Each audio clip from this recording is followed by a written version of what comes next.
Preview.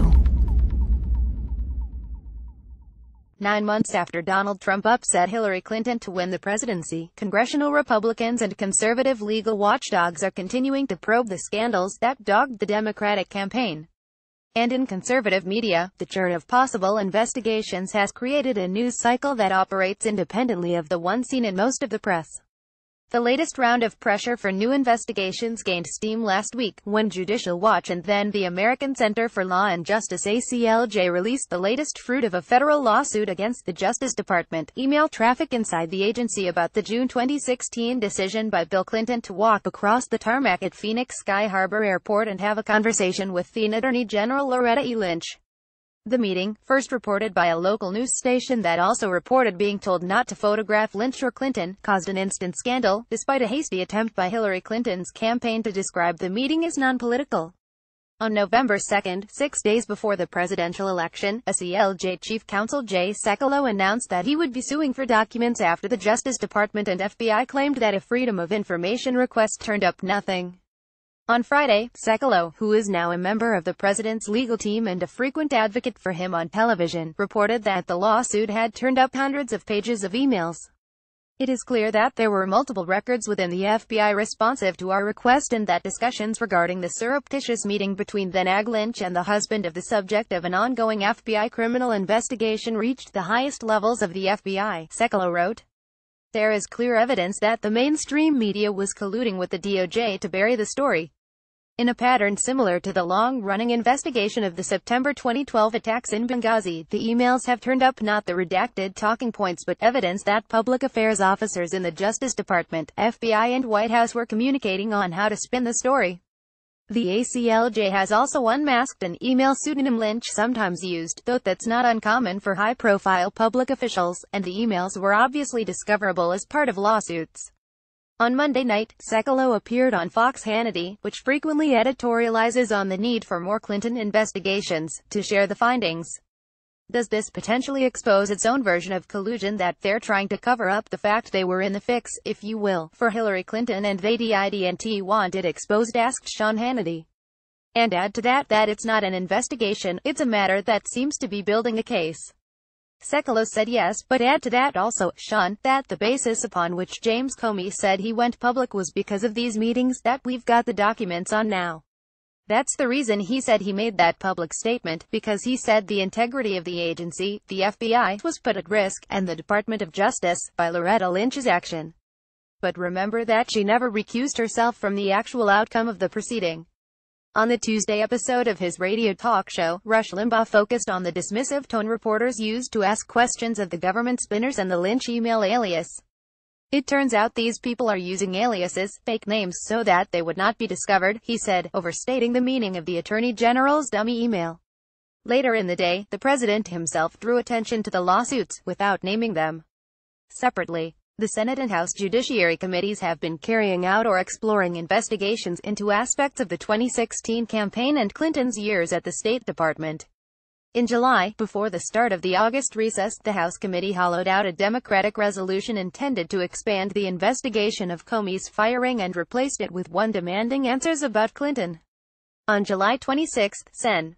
Charles E. Grassley Iowa held hearings on the Foreign Agent Registration Act, suggesting that as an aide to Clinton at the State Department, Sidney Blumenthal carried out lobbying activity but never registered.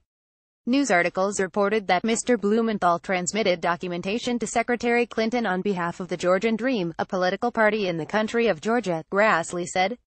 The Justice Department never explained why it failed to require Mr. Blumenthal and his partner, John Kornblum, to register under FARA.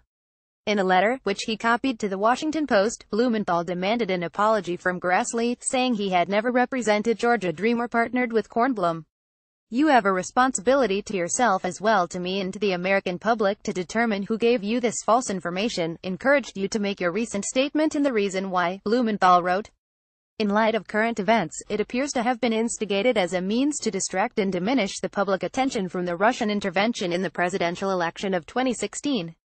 In an emailed statement, Grassley spokesman George Hartman said that the fault was with Blumenthal for declining to explain himself.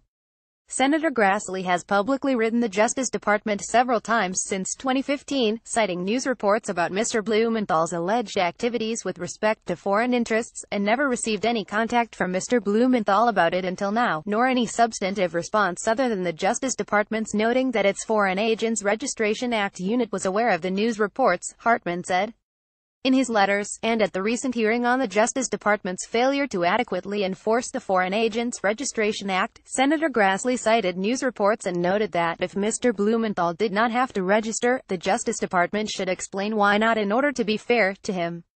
Mr. Blumenthal should direct his attention to the news reports and the Justice Department rather than a senator who cited the reports in the context of whether the Justice Department has been as transparent as it should be with the American people's business.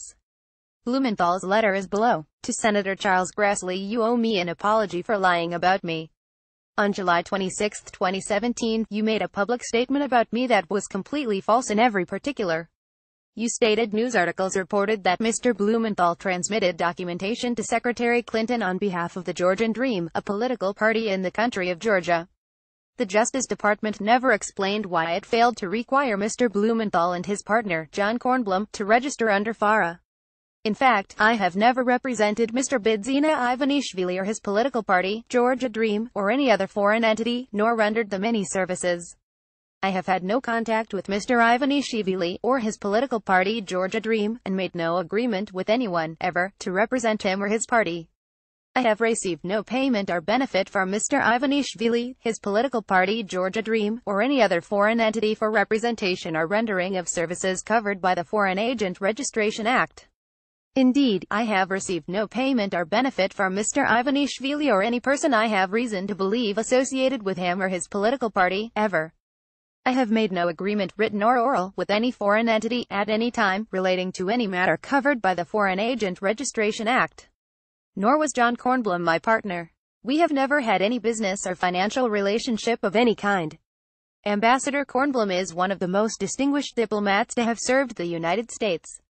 I first met him in 1986 when he was the U.S. Consul General in Berlin and I was a reporter for The Washington Post. He played an instrumental role in the creation of President Reagan's speech calling on the Russians to tear down the Berlin Wall. He also served as the U.S. ambassador to Germany. I forwarded to Secretary of State Hillary Clinton Ambassador Kornblum's personal observations on the 2012 Georgian election and a letter from Mr. Ivanishvili that Ambassador Kornblum informed me he had already sent to Secretary Clinton. I made a point of writing Secretary Clinton that I was sending them to her without comment.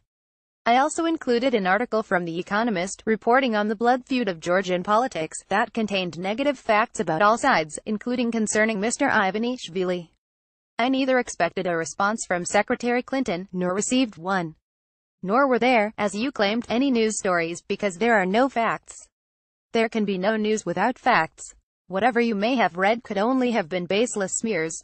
Thus, there is not a scintilla of evidence for your statement. Nor would it ever be possible to have such evidence because there is none. Whoever provided you with this false information was harming you and your reputation as well as intending to harm me. You have a responsibility to yourself as well to me and to the American public to determine who gave you this false information, encouraged you to make your recent statement and the reason why. In light of current events, it appears to have been instigated as a means to distract and diminish the public attention from the Russian intervention in the presidential election of 2016.